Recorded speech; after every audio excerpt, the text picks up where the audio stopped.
rekanan Bareskrim dan rekanan Polda. Dia selalu pamerkan kartu tersebut seperti itu. Nah, jadi oke, saya bilang saya akan maju, saya akan kasih pelajaran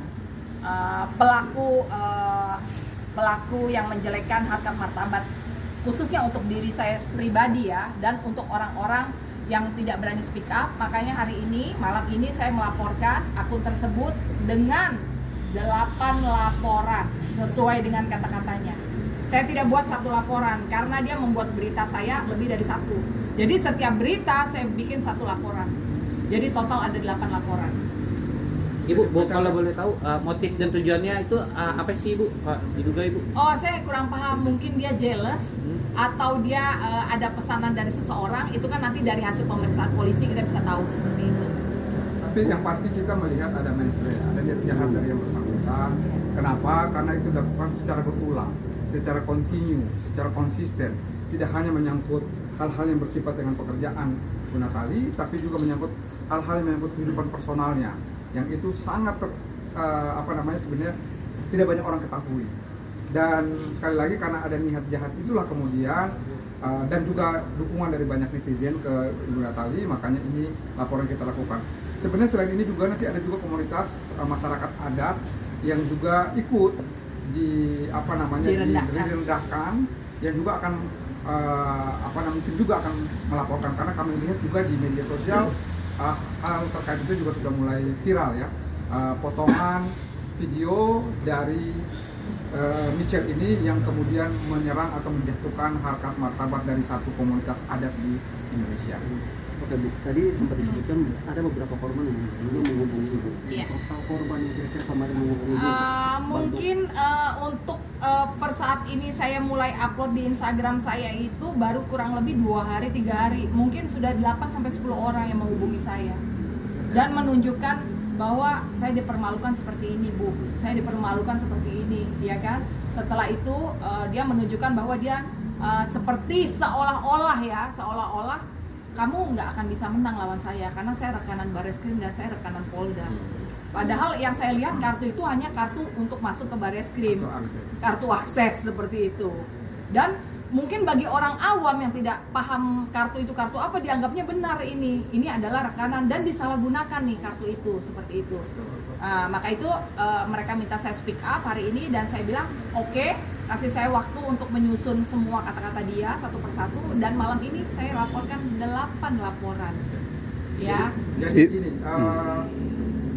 bukan saja laporan ini terkait dengan dalam artian ini, tapi nanti bisa dibacakan oleh Parlit apa saja 8 itu.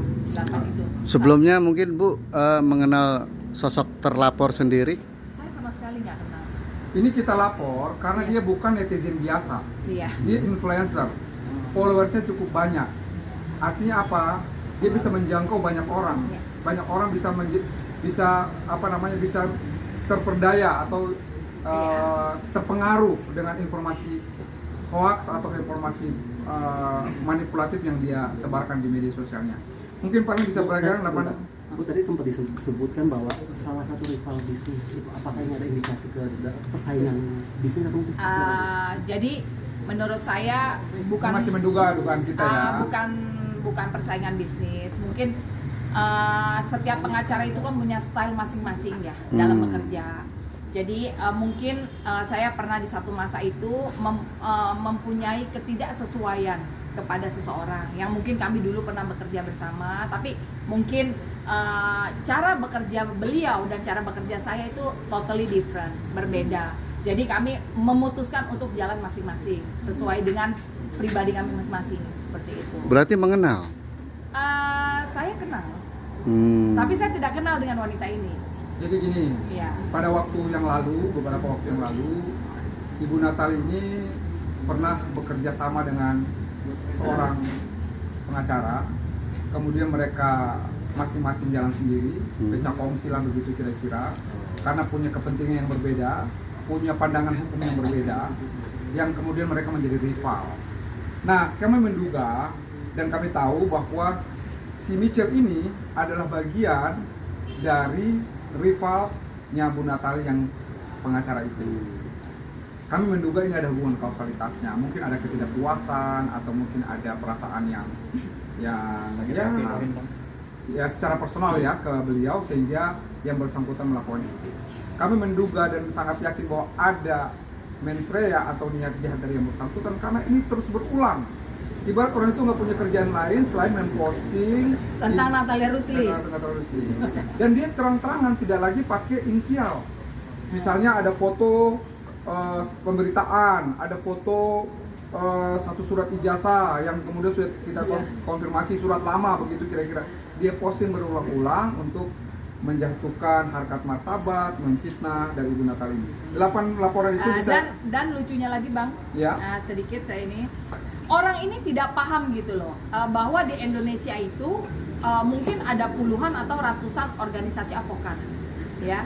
Jadi dia ini taunya saya mengundurkan diri di salah satu organisasi advokat.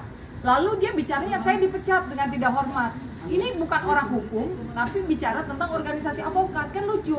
Sehingga orang awam yang tidak paham dianggapnya, oh Natalia Rusli itu dipecat, katanya seperti itu. Padahal saya ini bisa pindah ke organisasi advokat mana aja, sesuka saya. Di mana hati saya nyaman di situ, ya saya bisa pindah. Tapi bukan berarti si organisasi advokat ini bisa mencopot berita acara sumpah saya. Tidak bisa. Nah, si wanita ini tidak mengerti. Jadi dia caplok berita mentah-mentah dan dia aplikasikan kepada masyarakat Indonesia, oh Natalia Rusli itu bukan advokat lagi. Kalau saya bukan advokat, saya mungkin udah diusir dari pengadilan dan saya tidak bisa memenangi puluhan-puluhan kasus saya gitu. Dan yang perlu diingat dan digarisbawahi, tidak mungkin, saya bukan menyombongkan diri. Kasus yang saya pegang itu nilainya triliun, bukannya ratusan miliar. Kalau saya advokat bodong, nggak mungkin bos-bos punya uang triliunan itu percaya memberikan perkaranya kepada kita. Itu tidak mungkin seperti itu. Bang, mungkin boleh dijelaskan Silakan. mungkin pasal-pasal ini laporan hari ini. 8 LP ya. Izin untuk LP-nya saya sebutkan dulu. LP 1758 mengenai pemilik akun Michelle Wibowo _options Queen yang menuduh Ibu Natalia Rusli memasukkan ijazah S1-nya. LP 1758 pemilik akun Michelle Wibowo _options Queen yang menuduh Natalia Rusli adalah karyawan seseorang. Bang, sebelum meneruskan mungkin dari awal pasal berapa aja yang Pasalnya semua sama. Sama. Nanti akan saya sebutkan di Oke. akhir karena pasalnya semua sama. Oke. LP 1760 pemilik akun Michelle Wibowo _options Queen yang menuduh Ibu Natalia Rusli di DO atau drop out dari Unpad. LP 1761 pemilik akun Michelle Wibowo _options Queen yang menuduh Ibu Natalia Rusli terlibat TPPU.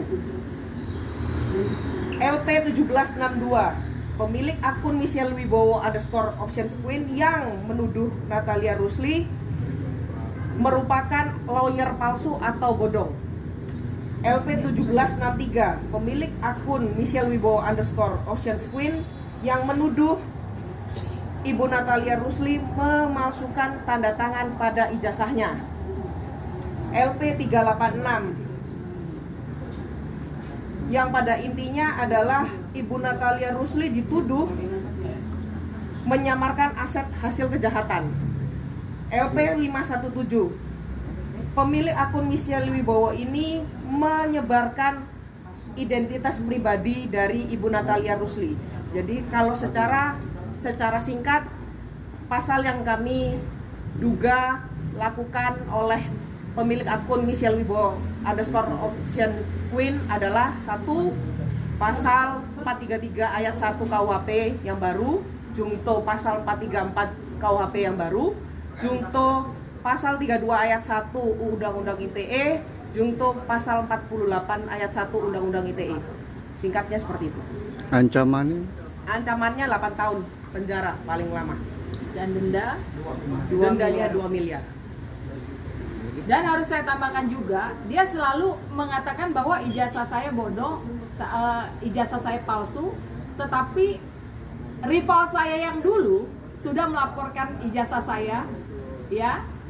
Laporan tersebut diterima di Tangerang Kota, dan sudah digelar di Bareskrim dengan gelar perkara khusus dan menyatakan ijazah saya asli, tidak palsu atau tidak dibuat oleh saya sendiri, seperti itu, dan sudah diuji di gelar perkara Bareskrim pada tahun 2022 mungkin ya, 2022. Dan sudah keluar SP2 litnya. Dan sudah keluar SP2 litnya, nomornya juga bisa dilihat teman-teman di situ, dan masih terus menyerang, bilang ijazah saya palsu. Mungkin kalau ijazah saya palsu saya udah ditangkap dari dulu seperti itu. Tapi ini benar-benar niat sekali, mens rea-nya tuh niat sekali seperti itu. Betul. Jadi begitu ya teman-teman ya, cukup ya. Cukup, terima kasih teman-teman. Nanti kita lanjut lagi komunikasi. Ya. Siapa ini? 1, 2, 3 tahan abang, tahan ibu. 1, 2, 3. 1 jam? Tenang, 1 jam itu. Aman. Buka mic-nya.